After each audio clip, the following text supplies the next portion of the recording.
नमस्कार दोस्तों, स्वागत है आपका अपने YouTube channel study with Dhananjay Mishra पर। आशा करते हैं आप सब बहुत अच्छे होंगे। मेरा नाम है धनंजय मिश्रा। दोस्तों, आज से एक नई पहल की शुरुआत होने जा रही है। उत्तर प्रदेश पुलिस, जेल वार्डर और फायरमैन के अब तक जितने भी परीक्षा हुए हैं उसमें सामान्य अध्ययन की जो भी क्वेश्चन पूछे गए हैं उसका सीरीज हम स्टार्ट कर रहे हैं। इसमें 2009 से अब तक जितने भी पेपर हुए हैं क्वेश्चन का कलेक्शन है। तो आज पहला भाग लेके आए हैं और ये जब तक पूरा नहीं हो जाता है तब तक चलता रहेगा सीरीज। इस सीरीज को स्टार्ट करने से पहले आपको एक खास जानकारी दे दें कि मेरे द्वारा पढ़ाए गए जितने भी लेक्चर हैं, अगर आप उसका PDF प्राप्त करना चाहते हैं तो डिस्क्रिप्शन में दिए गए टेलीग्राम के लिंक पे क्लिक करके आप टेलीग्राम ग्रुप को ज्वाइन कर सकते हैं, या टेलीग्राम पे study with Dhananjay Mishra search करके भी आप उस ग्रुप को ज्वाइन कर सकते हैं। टेलीग्राम पे प्रत्येक दिन क्विज के रूप में पूर्व की परीक्षाओं में पूछे गए क्वेश्चन को कराया जाता है, तो आप वहां से क्विज को ज्वाइन करके और भी अपने तैयारी को प्रबल बना सकते हैं। आइए अब इस सीरीज को स्टार्ट करते हैं। इस सीरीज का पहला क्वेश्चन है कि द्रोणाचार्य पुरस्कार किस क्षेत्र में प्रदान किया जाता है। तो इसका सही उत्तर है ऑप्शन नंबर सी, खेल प्रशिक्षण। द्रोणाचार्य जो पुरस्कार होता है वो खेल प्रशिक्षण के क्षेत्र में दिया जाता है। इसकी शुरुआत 1985 से हुई थी और यह भारत सरकार द्वारा पुरस्कार दिया जाता है। इस पुरस्कार में 5 लाख रुपए की धनराशि और द्रोणाचार्य की एक कांस्य की प्रतिमा और प्रमाण पत्र दिया जाता है। जो भारत के प्रतिभाशाली कोच होते हैं उनको ये पुरस्कार दिया जाता है। आइए अब अगला प्रश्न देखते हैं। दूसरा प्रश्न है कि कौन सी गैस वायुमंडल में ओजोन स्तर को अपघटित करती है। तो इसका सही उत्तर है option number A, chlorofluorocarbon. Chlorofluorocarbon जो गैस है ये वायुमंडल में ओजोन स्तर को अपघटित करती है और रेफ्रिजरेटर में इसका प्रयोग किया जाता है। आइए अब अगला प्रश्न देखते हैं। तीसरा प्रश्न है कि भारत का प्रधानमंत्री बनने के लिए न्यूनतम आयु क्या है। तो इसका सही उत्तर है ऑप्शन नंबर बी, 25 वर्ष। भारत का प्रधानमंत्री बनने के लिए जो न्यूनतम आयु है वो 25 वर्ष है और भारत के प्रधानमंत्री का वर्णन भारतीय संविधान के आर्टिकल 74 में किया गया है। जो भारत का प्रधानमंत्री होता है वो केंद्रीय मंत्रिमंडल का प्रमुख होता है तथा राष्ट्रपति का मुख्य सलाहकार होता है और लोकसभा में जो बहुमत दल का नेता होता है वही प्रधानमंत्री होता है। आइए अब अगला प्रश्न देखते हैं। चौथा प्रश्न है कि आर्यभट्ट थे एक प्रसिद्ध। तो इसका सही उत्तर है ऑप्शन नंबर सी, खगोलवेता। आर्यभट्ट जो है कि एक खगोलवेता थे और इसके साथ साथ एक महान गणितज्ञ भी थे। आइए अब अगला प्रश्न देखते हैं। पांचवा प्रश्न है कि भारत में कितने वर्ष के अंतराल के बाद जनगणना की जाती है। तो इसका सही उत्तर है ऑप्शन नंबर सी, 10 वर्ष। भारत में प्रत्येक 10 साल के बाद 10 साल के अंतराल पर जनगणना की जाती है और भारत में पहली बार जो जनगणना हुआ था वो 1872 में हुआ था और नियमित जनगणना की शुरुआत 1881 से और लॉर्ड रिपन के कार्यकाल में शुरू हुई थी। आइए अब अगला प्रश्न देखते हैं। छठवां प्रश्न है कि राज्यपाल की नियुक्ति कौन करता है। तो इस ऑप्शन नंबर सी, राष्ट्रपति। राज्यपाल की नियुक्ति राष्ट्रपति करता है और राज्यपाल जो होता है वो राज्य की कार्यपालिका का प्रमुख होता है और राज्यपाल का वर्णन भारतीय संविधान के अनुच्छेद 153 में किया गया है। आइए अब अगला प्रश्न देखते हैं। सातवां प्रश्न है कि 50 रुपये के नोट पर किसके हस्ताक्षर होते हैं। तो इसका सही उत्तर है option number A, reserve bank के गवर्नर। जो 50 रुपये का नोट होता है उस पर रिजर्व बैंक के गवर्नर का हस्ताक्षर होता है। 1 रुपये के नोट को छोड़कर जितनी भी नोटें हैं उस पर रिजर्व बैंक के गवर्नर का हस्ताक्षर होता है और 1 रुपये के नोट पर वित्त सचिव का हस्ताक्षर होता है। आइए अब अगला प्रश्न देखते हैं। आठवां प्रश्न है कि निम्नलिखित में से कौन से स्थान पर कुंभ मेला नहीं आयोजित होता है। तो इसका सही उत्तर है option number D, Varanasi. Varanasi में कुंभ मेला का आयोजन नहीं होता है बाकी उज्जैन में भी होता है, इलाहाबाद में भी होता है, हरिद्वार में भी होता है और नासिक में भी होता है। 2019 में कुंभ का आयोजन इलाहाबाद में हुआ था। आइए अब अगला प्रश्न देखते हैं। 9वां प्रश्न है कि जय जवान जय किसान का नारा किसने दिया है? तो इसका सही उत्तर है ऑप्शन नंबर सी, लाल बहादुर शास्त्री। लाल बहादुर शास्त्री जी ने जय जवान और जय किसान का नारा दिया था।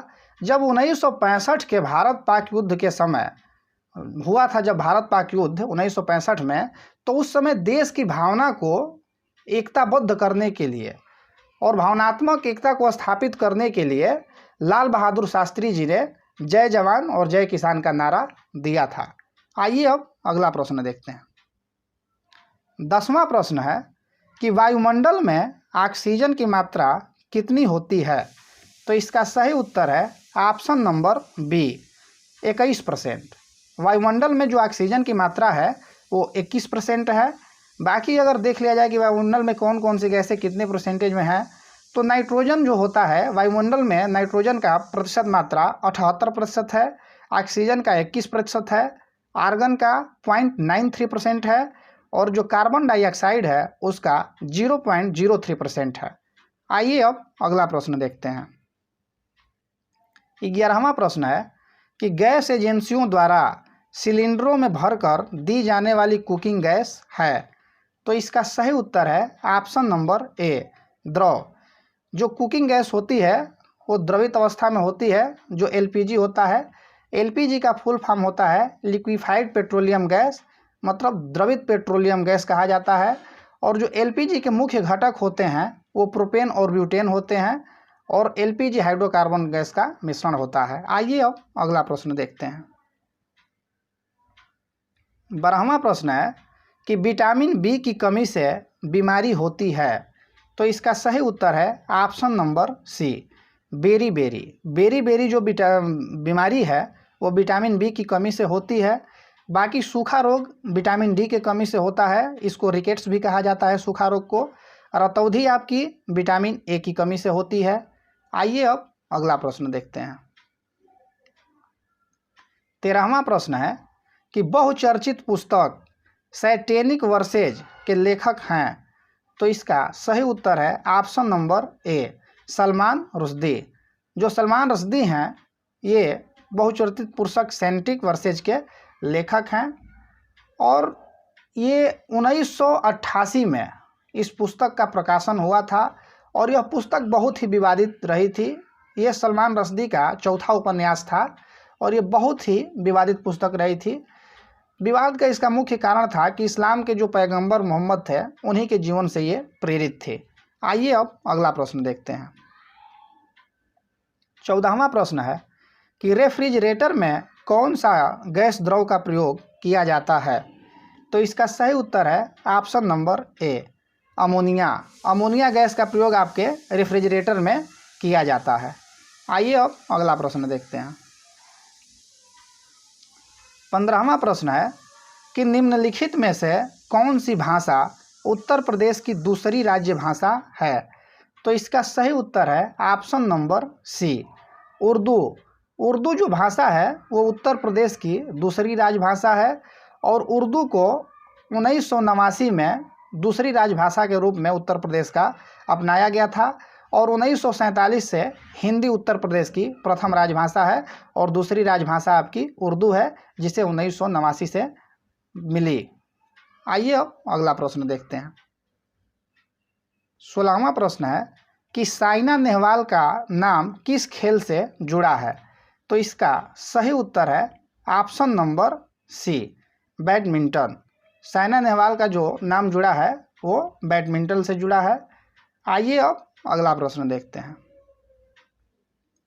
17वां प्रश्न है कि भारत में कौन सा प्रदेश रबर का सबसे अधिक उत्पादन करता है? तो इसका सही उत्तर है option number C, Kerala.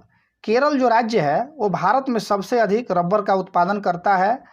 Bharat का अगर बात किया जाए विश्व में रबर उत्पादन में तो चौथा स्थान है। पूरे विश्व में भारत का रबर उत्पादन में चौथा स्थान है और प्रथम स्थान थाईलैंड का है, इंडोनेशिया का है और तीसरा स्थान मलेशिया का है। थाईलैंड, इंडोनेशिया, मलेशिया के बाद भारत का पूरे विश्व में रबर उत्पादन में चौथा स्थान है। आइए अब अगला प्रश्न देखते हैं। 18वां प्रश्न है कि निम्नलिखित में से कौन सा राज्य उत्तर प्रदेश का सीमावर्ती राज्य है? तो इसका सही उत्तर है option number A, Rajasthan. Rajasthan जो राज्य है उत्तर प्रदेश का सीमावर्ती राज्य है। बाकी पंजाब, पश्चिम बंगाल और आंध्र प्रदेश की सीमा उत्तर प्रदेश से नहीं लगती है। उत्तर प्रदेश 8 राज्य और 1 केंद्र शासित प्रदेश से सीमा साझा करता है। वो 8 राज्य और केंद्र शासित प्रदेश कौन कौन से हैं उनको देख लेते हैं। तो 8 राज्य हैं उत्तराखंड, हिमाचल प्रदेश, हरियाणा, राजस्थान, मध्य प्रदेश, छत्तीसगढ़, झारखंड और बिहार। और बाकी जो कि केंद्र शासित प्रदेश है वो है दिल्ली। आइए अब अगला प्रश्न देखते हैं। 19वां प्रश्न है कि कौन सा रक्त वर्ग हर रक्त वर्ग वाले मनुष्य को दिया जा सकता है? तो इसका सही उत्तर है ऑप्शन नंबर बी, ओ जो रक्त वर्ग समूह है ये किसी को रक्त दे सकता है। ये डोनर होता है, दाता होता है। और जो ग्राही रक्त समूह होता है वो ए बी होता है। ए बी रक्त समूह जिसका होता है वो किसी से भी रक्त ले सकता है। ओ सर्वदाता होता है और ए बी सर्वग्राही होता है। आइए अब अगला प्रश्न देखते हैं। 20वां प्रश्न है कि जब कोई राज्य राष्ट्रपति के शासन के अंतर्गत होता है तब उस राज्य का बजट कौन पारित करता है? तो इसका सही उत्तर है ऑप्शन नंबर सी, संसद। जब कोई भी राज्य में राष्ट्रपति शासन लागू होता है तो उस राज्य की जितनी भी कार्य व्यवस्था होती है वो राष्ट्रपति के अधीन होती है। और जो उस राज्य का बजट होता है जिससे उसकी अर्थव्यवस्था उस राज्य की सुचारू रूप से चलती रहे वो संसद पास करती है। आइए अब अगला प्रश्न देखते हैं। 21वां प्रश्न है कि नागार्जुन सागर परियोजना किस नदी पर बनी है? तो इसका सही उत्तर है ऑप्शन नंबर सी, कृष्णा नदी पर। जो नागार्जुन सागर परियोजना है वो कृष्णा नदी पर बनी है। ये तेलंगाना राज्य में स्थित है और इसकी शुरुआत 10 दिसंबर 1955 को मौजूदा प्रधानमंत्री पंडित जवाहरलाल नेहरू जी ने किया था। और यह जो है कि परियोजना 1967 में बनकर तैयार हुआ और इसका उद्घाटन हुआ। तो जो नागार्जुन सागर परियोजना है वो तेलंगाना राज्य में कृष्णा नदी पर स्थित है। आइए अब अगला प्रश्न देखते हैं। 22वां प्रश्न है कि डिस्कवरी ऑफ इंडिया के लेखक कौन है? तो इसका सही उत्तर है option number B, Jawaharlal Nehru. Pandit Jawaharlal Nehru ji Discovery of India के लेखक हैं। और इस पुस्तक की रचना जब उनका 5 महीने के लिए कारावास हुआ था, जब वो अहमदनगर जेल में थे 1944 में, तो अप्रैल से सितंबर तक वो जेल में रहे 5 महीना। तो इस पुस्तक की उसी समय रचना ये किए थे। तो डिस्कवरी ऑफ इंडिया जो पुस्तक है पंडित जवाहरलाल नेहरू जी के द्वारा लिखी गई है। और अहमदनगर जेल की यात्रा के दौरान जो है कि इन्होंने इस पुस्तक को लिखा था। और पहली बार इस पुस्तक का विमोचन 14 नवंबर 1946 को इसका प्रथम संस्करण लॉन्च हुआ था। आइए अब अगला प्रश्न देखते हैं। तीसरा प्रश्न है कि निम्नलिखित में से भारतीय नेपोलियन किसे माना जाता है?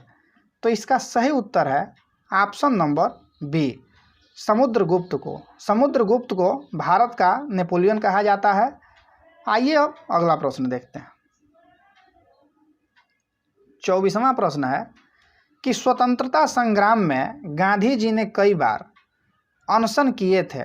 मतलब यहाँ पूछ रहा है कि स्वतंत्रता संग्राम में गांधी जी ने कई बार किस प्रकार का अनशन किए थे? तो इसका सही उत्तर है ऑप्शन नंबर सी, आमरण। तो स्वतंत्रता संग्राम में गांधी जी ने कई बार आमरण अनशन किए थे। आइए अब अगला प्रश्न देखते हैं। 25वां प्रश्न है कि ब्रिटेन की मुद्रा का नाम है। तो इसका सही उत्तर है ऑप्शन नंबर बी, पाउंड। जो ब्रिटेन की मुद्रा है उसका नाम पाउंड है। आइए अब अगला प्रश्न देखते हैं। 26वां प्रश्न है कि निम्नलिखित में से कौन सा ग्रह नहीं है? तो इसका सही उत्तर है ऑप्शन नंबर बी, सूर्य। सूर्य एक ग्रह नहीं है बल्कि सूर्य एक तारा है। बाकी शनि, बृहस्पति और बुध ये तीनों ग्रह हैं और सूर्य जो है एक तारा है। आइए अब अगला प्रश्न देखते हैं। 27वां प्रश्न है कि कथकली निम्नलिखित में से कौन से राज्य का शास्त्रीय नृत्य है? तो इसका सही उत्तर है ऑप्शन नंबर ए, केरल। जो कथकली नृत्य है, कथकली शास्त्रीय नृत्य है और यह केरल राज्य का है। आइए अब अगला प्रश्न देखते हैं। 28वां प्रश्न है कि माइक्रोसॉफ्ट किंग किसे कहा जाता है? तो इसका सही उत्तर है option number A, Bill Gates को। माइक्रोसॉफ्ट किंग के नाम से बिल गेट्स को जाना जाता है और बिल गेट्स जो है कि माइक्रोसॉफ्ट के संस्थापक हैं और बिल गेट्स ने माइक्रोसॉफ्ट की स्थापना 1975 में पॉल एलन के साथ मिलकर किया था। आइए अब अगला प्रश्न देखते हैं। 29वां प्रश्न है कि हमारे शरीर में पित्त रस कहाँ पैदा होता है? तो इसका सही उत्तर है ऑप्शन नंबर ए, यकृत में। जो पित्त रस बनता है हमारे शरीर में वो यकृत में बनता है और यह पित्त जो है होता है ये पित्ताशय में इकट्ठा होता है। तो पित्त का निर्माण यकृत में होता है और यह इकट्ठा पित्ताशय में होता है। आइए अब अगला प्रश्न देखते हैं। 30वां प्रश्न है कि पानीपत का तृतीय युद्ध किनके बीच लड़ा गया? तो इसका सही उत्तर है option number D, Ahmad Shah Abdali और मराठों के मध्य। जो पानीपत का तृतीय युद्ध था वह अहमद शाह अब्दाली और मराठों के मध्य लड़ा गया था और यह 14 जनवरी 1761 को 14 जनवरी 1761 को इस युद्ध को लड़ा गया था। और अहमद शाह अब्दाली और मराठों के मध्य जो मराठा के उस समय नेतृत्व कर रहे थे वो सदाशिव राव भाऊ थे और इसमें विजयी जो हुआ था वो अहमद शाह अब्दाली हुआ था। पानीपत का जो प्रथम युद्ध हुआ था वो 21 अप्रैल 1526 को हुआ था और यह युद्ध बाबर और इब्राहिम लोदी के बीच लड़ा गया था और इसमें बाबर विजयी हुआ था। पानीपत का जो द्वितीय युद्ध था वो 5 नवंबर 1556 को लड़ा गया था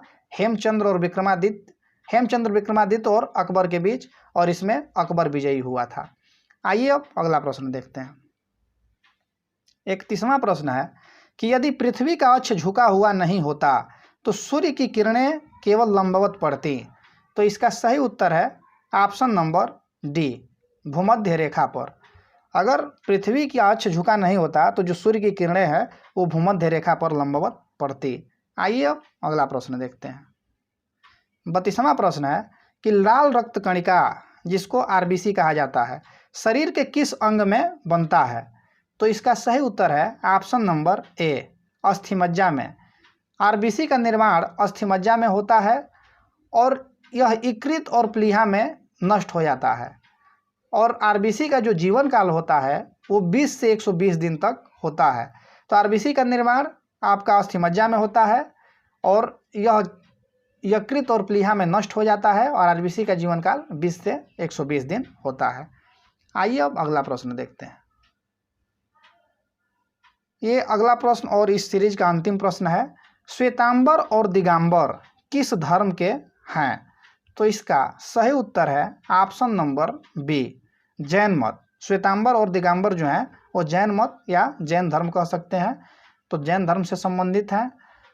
जैन धर्म के जो संस्थापक थे और प्रथम तीर्थंकर थे वो ऋषभ देव जी थे और जो जैन धर्म के 24वें तीर्थंकर थे वो महावीर स्वामी जी थे। जैन धर्म के 2 संप्रदाय मुख्य हैं, एक श्वेतांबर होता है और दूसरा दिगंबर होता है। जो श्वेत वस्त्र धारण करते हैं उनको श्वेतांबर कहा जाता है और जो नग्न अवस्था में रहते हैं, कोई वस्त्र धारण नहीं करते हैं, उनको दिगंबर कहा जाता है। दोस्तों, अगर ये वीडियो आपको पसंद आया हो तो इस वीडियो को जरूर लाइक कीजिएगा तथा मित्रों में शेयर कीजिएगा। उम्मीद करते हैं मेरे द्वारा दी गई जानकारी आपको आसानी से समझ में आई होगी, किसी प्रकार के कठिनाइयों का सामना नहीं करना पड़ा होगा। ऐसे ही वीडियो प्राप्त करने के लिए इस चैनल को जरूर सब्सक्राइब कर लीजिए तथा बेल आइकन को दबाना बिल्कुल मत भूलिएगा, ताकि मेरे द्वारा दी गई जितनी भी वीडियो की अपडेट है वो आप तक सही समय पर और आसानी से पहुंच सके। आज के लिए इतना ही, दीजिए इजाज़त। मिलते हैं अगले वीडियो के साथ, तब तक के लिए धन्यवाद।